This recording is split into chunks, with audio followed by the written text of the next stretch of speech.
Fala galera, beleza? Bem-vindos ao canal O Gerador de Riqueza. Essa a terceira semana do mês de setembro. Vamos para o resumo semanal com correções, novo aporte realizado em Transmissão Paulista, além também de hoje, né? Uma recuperação judicial ser aprovado no segmento agro. Estamos falando da AgroGalaxy, que tem o Banco do Brasil entre um dos principais credores, tá? Então vamos falar sobre esse impacto em Banco do Brasil em relação a volume. Hoje também vamos falar um pouco da repercussão da alta na taxa de juros aqui no país, deliberada na quarta-feira, além da perspectiva que podemos ter aí até 2% pensando em 2025 dessa alta na taxa de juros, né? China, a alta nos próximos deliberações do Banco Central. Semin 3, quedas e recomendações do BTG. O papel também foram os dos principais destaques na semana em relação à carteira. E radar para novos aportes nessa reta final de setembro, com o pensamento aí no início de outubro, tá? Vamos falar do pregão de hoje, que é um espelho aí da semana, Vale no 57,35, queda de 1%, 1,5% no dia, né? O destaque principal da semana da Vale é a questão de você poder ter o impasse sobre Mariana e Brumadinho resolvido em relação a números e datas, ou seja, um consenso com o governo.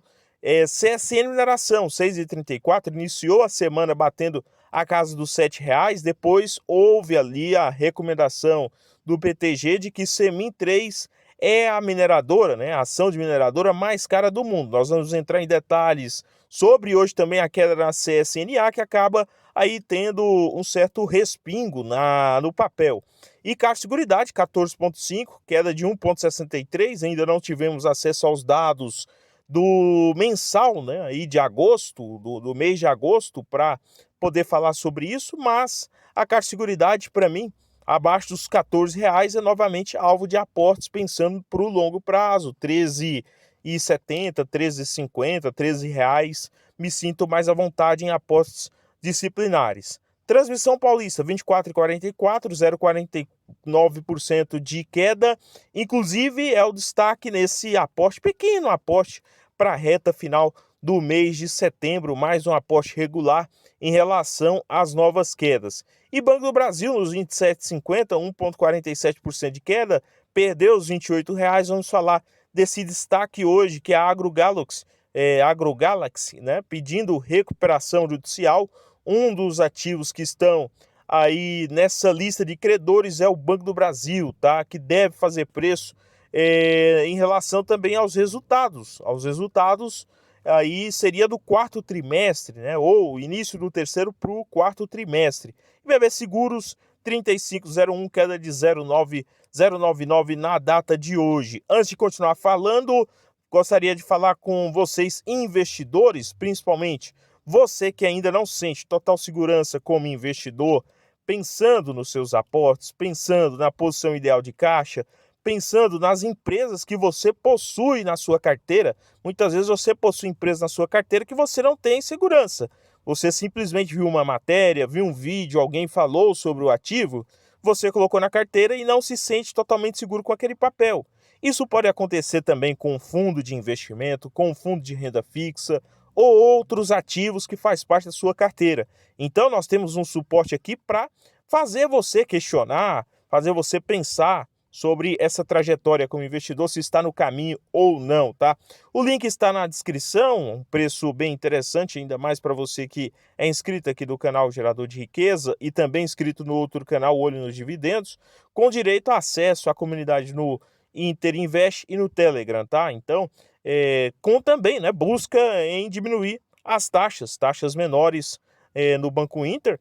Para alguns, não é o melhor banco, é o banco dos sardinhas. Até agora não tive problema, tá? A questão de sardinha, eu vou estar em tal corretora X, porque aí não serei sardinha. Pelo contrário, é muito mais um comportamento, tá? Então, não é simplesmente por nome de corretora. Inclusive, nós tivemos bancos bilionários quebrando recentemente, tá? Então, muito cuidado com a fachada da corretora.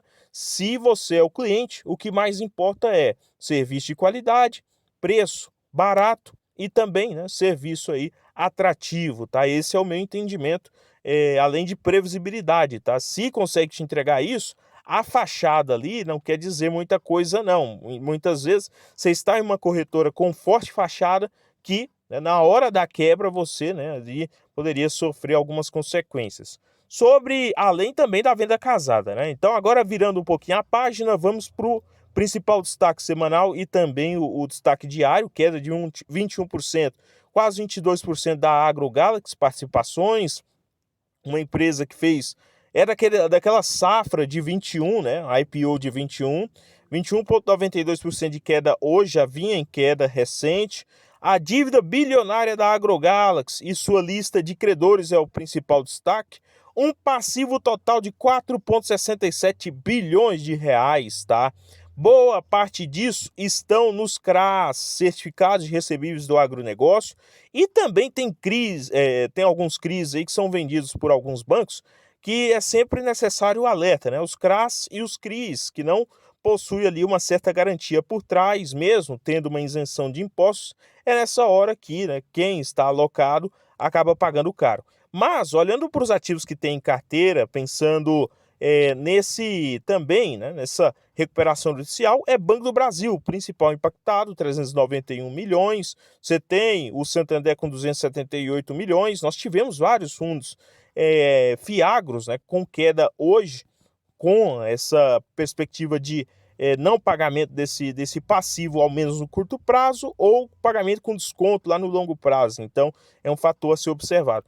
516 milhões para um único CRA, e o Banco do Brasil, principal banco, com 391 milhões, tá? Isso teve para mim um impacto na semana de Banco do Brasil, 2,59% de queda, olhando de dia 12, né, sexta-feira passada até agora, nós tivemos essa certa queda, tá? Mesmo assim, o mercado ainda é otimista com o Banco do Brasil. Isso, na minha avaliação, não tem grande impacto pensando no longuíssimo prazo do banco, mas tem um impacto aí em 1, 2 trimestres, né, que pode acontecer o que aconteceu lá com a Americanas, que é eles fazer o quê? Eles lançar essa inadimplência em um único trimestre, sentindo logo no caixa do banco, né, sentindo logo ali no resultado do banco, diminuindo o dividendo no curto prazo, mas no longo prazo, se o banco conseguir entregar melhores resultados, esse impacto não é tão sentido como aconteceu com a Americanas, tá? Vamos falar de aportes, e sem enrolação foi o aporte em Transição Paulista. 24,47 era uma ordem com 5 ações, a outra nos 24,41. Ah, mas são poucas ações, são poucas, mas na segurança, tá? Estou montando nesse momento também uma reserva de oportunidades maior, um caixa maior também de curto prazo, pensando na perspectiva de que lá fora você tem aí um corte na taxa de juros e uma alta chegando ao histórico da Bolsa Americana, de um dos índices da Bolsa Americana. Enquanto isso aqui, né, você tem uma certa piora fiscal, maior gasto, o Banco Central alertando para um crescimento da economia sem uma base de consumo popular e sim um gasto do governo, o que fez também com que tivesse, né, aí a alta na taxa de juros, tá? Sobre Transição Paulista, nós já falaremos sobre taxa de juros, vamos falar de Transição Paulista, essa certa queda, aí uma leve queda, 2,12%. Hoje o papel não está muito distante em relação aos últimos anos, sobre média de PL nos 6 vezes, preço sobre receita menor aí em relação aos últimos anos, 2,37 vezes, preço sobre valor de patrimônio negocia abaixo de uma vez, né? Ou seja, para mim já fica interessante acompanhar, 0,87. Felipe, mais parte desse patrimônio aqui, se você colocar ali pensando no longo prazo, a partir de 2028, você tem essa perda de receita do RBSE. Mas o que está sendo feito? Está sendo feito investimentos. Então, essa entrada de RAP pode compensar essa perda de receita. Não na sua totalidade. Mesmo assim, o que o investidor tem que pensar? Daqui até lá, 2028, nós temos 4 anos, ou 3 anos e pouco, qual que é a tendência de acontecer? Esse dinheiro ir entrando para a transição paulista, ali na faixa de 2 a 3 bilhões por ano, e esse valor de receita entrando líquido virá a se tornar também novos investimentos. Não é um dinheiro que simplesmente irá sumir do mapa, tá? Irá para o bolso de alguém. Primeiro, pode vir em partes em investimentos, segundo, em parte em dividendos, tá? Pode ser sentido ali 1 ano, 2 anos no máximo, na minha avaliação, pode ser sentido. Porém, quando os outros projetos começarem a entrar em operação, pensando também no médio e longo prazo, essa recuperação de receita ela deve também ser sentida positivamente, tá? É isso que me faz acreditar em Transmissão Paulista para o longo prazo. EV/EBITDA nos 7 vezes, versus aí, você tem nos últimos outros anos na casa de 6,87, 6,68 para 2022, e negocia também com crescimento de valor patrimonial por ação em relação aos últimos anos. Isso daqui já é figurinha carimbada no canal, viemos falando sobre isso nos últimos meses em relação aos fundamentos da transição paulista, que não se perderam mesmo com a venda da Eletrobras. E há um certo crescimento de lucro por ação, tá? Em relação a 22, para casa de 4,05, que deve ficar, na minha avaliação, até acima de 4,5 nesse ano, tá? Pensando na reta final, fora a recuperação no retorno sobre patrimônio, pensando lá em relação a 2022. E uma dívida, comparado com outras transmissoras, é controlada, tá? Uma dívida líquida ali na casa de cerca de 3 vezes, pensando para a reta final do ano, seria ainda interessante, tá? Versus a média aí do setor estaria na casa de 3,5 vezes ou até mais, com uma boa, excelente, na verdade, liquidez corrente, 3,3 vezes, né? Ou seja, se hoje ela quiser pagar todo o seu endividamento, ainda sobra ali 2,30 por ação para entregar aos acionistas, com o crescimento de receita e lucro nos últimos 60 meses, tá? E o Itaú BBA revisou a recomendação para a Transição Paulista, para as transmissoras no geral nessa semana. Para a Transição Paulista, eles esperam, para essa reta final do ano de 2024, um dividendo chegando a 8,7%, daria um pouco mais de R$ 2 por ação, com a assunção aí de uma distribuição de proventos acima de 75% do lucro líquido, tá? Então, aí com o preço-alvo de R$ 26,50 para R$ 31,50 de 2025. Deus ajude que esse preço-alvo não chegue, tá? Pelo contrário, espero que fique muito tempo nos 24 e que caia e pague um bom dividendo. Porque se sobe aqui para os R$ 31,50 é ótimo para quem tem as ações, que é o nosso caso aqui do canal, é ótimo. Porém, tem que pagar mais caro, né? E pagar mais caro é ruim para quem é comprador, pensando no longo prazo, tá? Espero que suba mais no longuíssimo prazo, nos dando essa janela de oportunidades contínua aí, na miopia do mercado, tá? Em relação à taxa de juros, nós tivemos as taxas DIs, né, o depósito interfinanceiro, pensando com vencimento em 2025, na casa de 10,98. Muitos especialistas dizem que a taxa DI ela é ali o trieiro para o futuro da taxa de juros, e nessa semana nós tivemos a reunião do Banco Central, precificação na casa aí de 10,75%, já é esperado aí o aumento, né, até pensando em 2025, de 2% para alguns especialistas. Vamos aguardar. Para quem tem seguradoras é bom, porque ou empresas que estão com caixa muito bom, também é interessante, porque você tem ali um resultado financeiro forte, tá? Para quem tem varejistas, empresas de aviação, empresas também aí com endividamento muito alto e pouco caixa, além, né, de endividamento de curto prazo, é algo ruim, além das próprias small caps que perdem a atratividade dos fundos e dos estrangeiros que buscam aí a dívida, né? Acabam optando pela dívida, comprando a dívida em vez de ativos. Semin, 6,34, queda de 1,09 hoje. O principal destaque para mim é a empresa mãe, tá? Nós vamos falar sobre isso, mas o principal destaque na semana é a queda aí em relação também à indicação do BTG, que é a mineradora mais cara do mundo, segundo eles, que deve negociar na casa de 8 vezes EV/EBITDA para 2025.